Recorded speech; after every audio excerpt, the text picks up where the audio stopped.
Bom, pessoal, vamos tentar entender um pouco os aspectos legais da greve dos caminhoneiros, ou seja, o mínimo que você precisa saber sobre os aspectos legais que envolvem esse movimento, a fim de que você possa discutir as coisas de forma fundamentada. A primeira coisa que você deve estar se perguntando é o que tem a ver caminhoneiros autônomos com o governo federal? Qual a ligação que existe entre classe de pessoas que prestam serviços de forma autônoma e o governo federal? Como é que uma greve de pessoas autônomas que, em tese, não tem empregador, pode influenciar tanto em relação às nossas vidas? Bom, essa é a primeira coisa que você deve estar se perguntando. E o que eu tenho para lhe dizer é que tem tudo a ver. Na verdade, o governo federal tem tudo a ver com a greve dos caminhoneiros por uma questão muito simples. É uma questão remuneratória, uma questão de lucro, uma questão de dinheiro. Se você é caminhoneiro, você precisa, nesse caso, avaliar todos os seus custos para que você possa fazer transportes de mercadoria. Os custos do caminhoneiro passam obrigatoriamente pela tributação da União Federal e dos estados. Nessa tributação, você tem impostos e você tem pedágio. No que diz respeito aos impostos, sobre a gasolina ou sobre os combustíveis, incidem impostos da União e também impostos dos estados. No que diz respeito à União, nós temos o PIS e o COFINS, que são contribuições sociais devidas por pessoas jurídicas de direito privado, que incidem sobre o faturamento desta empresa. Então, no momento em que a gasolina é fabricada, existe imposto sobre o faturamento da empresa que a fabrica, razão pela qual a gasolina encarece, já que esse pagamento de imposto passa para o consumidor. Ou seja, o produto final do combustível leva em conta essa tributação, assim como a CID Combustíveis, que é uma contribuição de intervenção no domínio econômico incidente sobre a importação ou a comercialização de combustíveis.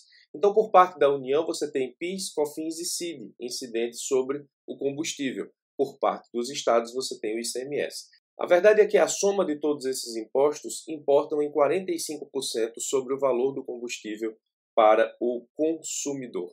Ou seja, a cada R$ 100 de combustível que você coloca no seu tanque, R$ 45 é para pagar todos esses impostos provenientes da União Federal e também dos estados. Ocorre que os caminhoneiros também suportam uma tributação por parte do pedágio, e um pleito dos caminhoneiros de muito tempo diz respeito ao pedágio sobre o eixo suspenso. O pedágio sobre o eixo suspenso é justamente o pedágio que é cobrado sobre o eixo do caminhão que passa sem estar em contato com a rodovia. Os caminhoneiros defendem há muito tempo que, se esse eixo não estiver em contato com o solo, ele não pode ser considerado para fins de pedágio. O STJ, desde 2010, não reconhece esse direito. O STJ entende que a legalidade do critério previsto nos artigos 4º e 5º do Decreto-Lei 791/69 para a cobrança do pedágio é legal e afastou a tese de que os eixos levantados não devem ser contabilizados no cálculo do pedágio. Então, essa briga é uma briga que os caminhoneiros perdem há muito tempo.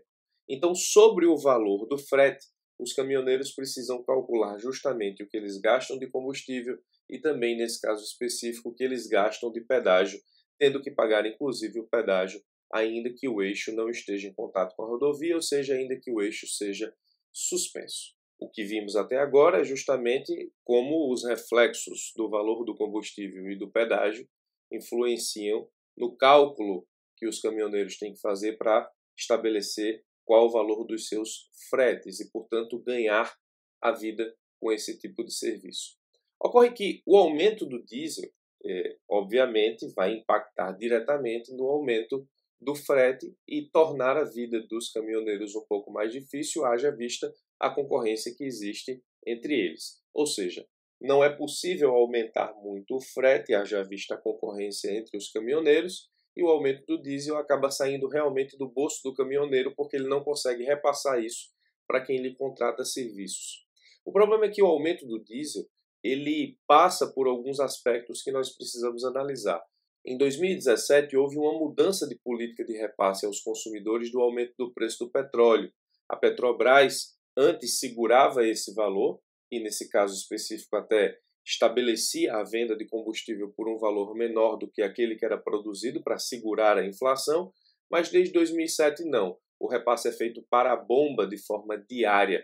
Some-se a isso, nesse mesmo período de 2017 para cá, o aumento do barril de petróleo de 30 para 80 dólares, some-se a isso a valorização recente da moeda americana. Tudo isso influencia no preço do diesel, no preço do combustível e, obviamente, vai influenciar naquilo que falamos, que é justamente o valor cobrado pelos caminhoneiros sobre o frete, levando em consideração os seus custos. Com os últimos aumentos do diesel, foi deflagrada a greve dos caminhoneiros, conhecida como crise do diesel.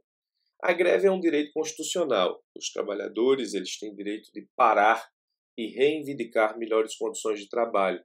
No que diz respeito à greve promovida pelos caminhoneiros, a greve é estabelecida em face de um sistema que desenvolve toda a política de preços de combustível no país e, obviamente, é direcionada ao governo federal.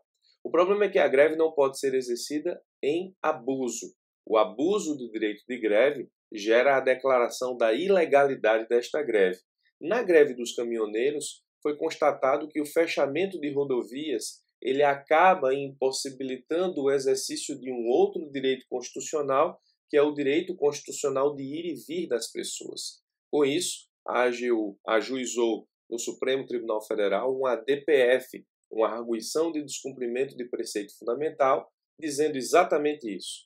A greve é ilegal, o fechamento das rodovias está impossibilitando o exercício do direito constitucional de ir e vir, e aí o ministro Alexandre de Moraes proferiu decisão dizendo exatamente que o direito constitucional de greve não pode, neste caso, impossibilitar o exercício de outro direito constitucional, entendeu que a greve neste ponto é ilegal e determinou, inclusive, com o uso de forças armadas que fossem retirados os caminhões que eventualmente estejam fechando as rodovias. O governo ainda trabalha com a hipótese de investigar se trata de lockout.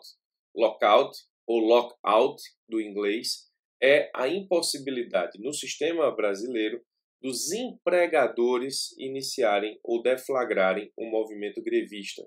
Veja que o artigo 17 da Lei 7.783 diz: fica vedada a paralisação das atividades por iniciativa do empregador com o objetivo de frustrar negociação ou dificultar o atendimento de reivindicações dos respectivos empregados. O governo investiga se esse movimento grevista não está tendo por trás a atuação daqueles que detêm a produção do sistema de transportes, ou seja, os donos de transportadora, o que seria vedado por lei, e nesse caso específico estaríamos diante de uma total ilegalidade.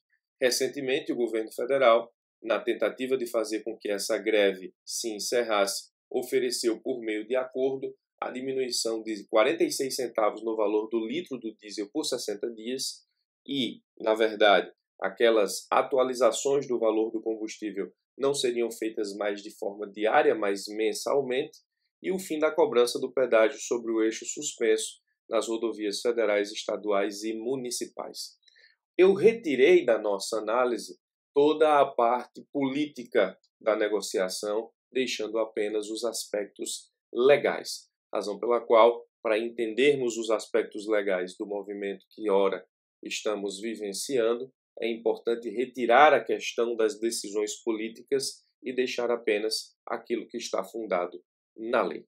Então, esse é o acordo oferecido pelo governo federal e, nesse caso específico, nós estamos, nesse momento, aguardando para ver se esse acordo vai ser aceito pelo movimento grevista, ou parcialmente ou totalmente, e aguardando os próximos capítulos desse movimento, que na cabeça de muitas pessoas já ultrapassou efetivamente uma briga apenas pelo preço de combustíveis e, na cabeça de muitas pessoas, é um movimento que tem ou carrega em si a gênese de mudança e que pode mudar o cenário político da população brasileira no que diz respeito ao governo atual. É isso. Espero que possa ter esclarecido alguns pontos para você no que diz respeito à legalidade do movimento que nós estamos vivenciando.